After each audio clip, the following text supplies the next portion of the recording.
আসছি পরবর্তী খবরে। আবারও খুনের ঘটনায় উত্তপ্ত ময়নাগুড়ি। জলপাইগুড়ি জেলার ময়নাগুড়ি থানা এলাকার রাস্তার ধারে একটি নয়নজলি থেকে উদ্ধার হলো বছর 50-এর অমল রায়ের গলাকাটা দেহ। এ বিষয়ে আমরা আরো বিস্তারিত জানবো। আমাদের সঙ্গে আবারও রয়েছে আমাদের প্রতিনিধি সানি। খুনের পেছনে কি কারণ থাকতে পারে বলে জানতে পারছো?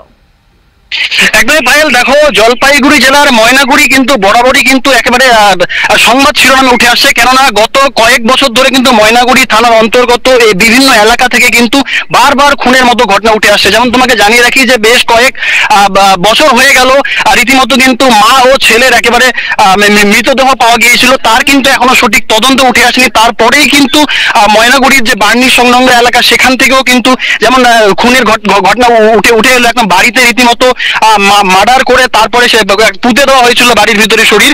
সেই ঘটনার রেশ কাটতে না কাটতে কিন্তু আজ আবারও সাত সকালে একেবারে রীতিমতো গলা কাটা দেহ ময়নাগুড়ির রোড সংলগ্ন বার্নিশ এলাকা থেকে কিন্তু একটি জলাশয়ের রাস্তার ধারে যে নয়নজলি, সেই নয়নজলি থেকে কিন্তু পাওয়া গিয়েছে। তবে স্থানীয় এবং প্রশাসন সূত্রে এখনো পর্যন্ত এই খুন নাকি অন্য কিছুর পিছনে কি কারণ তা এখনো স্পষ্ট নয়। তবে স্থানীয়রা যেমনটা দাবি করছেন যে এর আগেও ময়নাগুড়িতে যে ধরনের খুনের ঘটনা আমরা দেখেছিলাম, সেখানে দেখা গিয়েছিল যে পরকীয়া একটা মূল কারণ হয়ে দাঁড়িয়েছিল, অর্থাৎ পরকীয়ার জেরেই কিন্তু খুনের একটা ঘটনা। তবে এই ঘটনা এখনো পর্যন্ত পরিষ্কার নয়। ময়নাগুড়ি থানার পুলিশ ইতিমধ্যে গোটা ঘটনা তদন্ত শুরু করে দিয়েছে এবং এই মৃত এই অমল রায়ের স্ত্রী এবং দুই কন্যা সন্তানকে ইতিমধ্যেই কিন্তু ময়নাগুড়ি থানাতে আটক করা হয়েছে। তাদেরকে জিজ্ঞাসাবাদ চালানো হচ্ছে এবং মৃতদেহটি সেখান থেকে উদ্ধার করে ময়নাগুড়িতে নিয়ে আসা হয়েছে।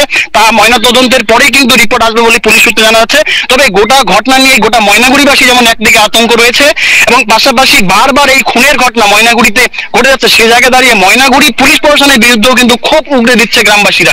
তবে এখন পুরোটাই সময় সাপেক্ষ, গোটা ঘটনা তদন্ত চলছে। এখনো পর্যন্ত এই খুনের পিছনে কারা কারা যুক্ত রয়েছেন তা কিন্তু স্পষ্ট নয়, পুরোটাই তদন্ত সাপেক্ষ বলে পুলিশ এখনো মুখ খুলতে চাইছে না। তবে নজর আমাদের রয়েছে। বারবার এই খুনের ঘটনা নিয়ে কিন্তু রীতিমতো একটা আতঙ্ক তৈরি হয়ে গেছে পায়েল ময়নাগুড়ি এলাকায়। ধন্যবাদ সানি। আর যেমনটা জানালো আমাদের প্রতিনিধি যে বুধবার সকালে স্থানীয় বাসিন্দারা রাস্তার ধারে রক্তাক্ত একটি দেহ পড়ে থাকতে দেখে পুলিশকে খবর দেন। ময়নাগুড়ি থানার পুলিশ ঘটনাস্থলে পৌঁছে দেহটি উদ্ধার করে ঘটনার তদন্ত শুরু করেছে। মৃতের স্ত্রী ও দুই কন্যাকে থানায় এনে জিজ্ঞাসাবাদ করেছে পুলিশ। এখনো পর্যন্ত মৃত্যুর সঠিক কারণ জানা যায়নি, এটি পরিকল্পিত খুন নাকি ব্যক্তিগত শত্রুতা তা জানার চেষ্টা চালাচ্ছে গোয়েন্দা আধিকারিকেরা। মৃতদেহ উদ্ধারের পর থেকে এলাকায় ব্যাপক চাঞ্চল্য ছড়িয়েছে। প্রশাসনের পক্ষ থেকেও জানানো হয়েছে ময়নাতদন্তের পরে মৃত্যুর প্রকৃত কারণ স্পষ্ট হবে।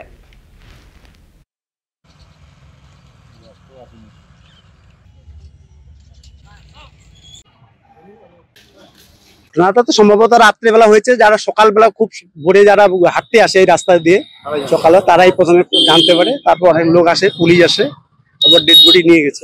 তো আমরা তো থাকি রাজারহাটে, এখানে তো রোডে দাদা থাকে, শ্বশুর বাড়ি আগে থাকতো, এখন পাশে জমি নিয়ে বাড়ি করে আসছে। তারপর 12 বছর ধরে।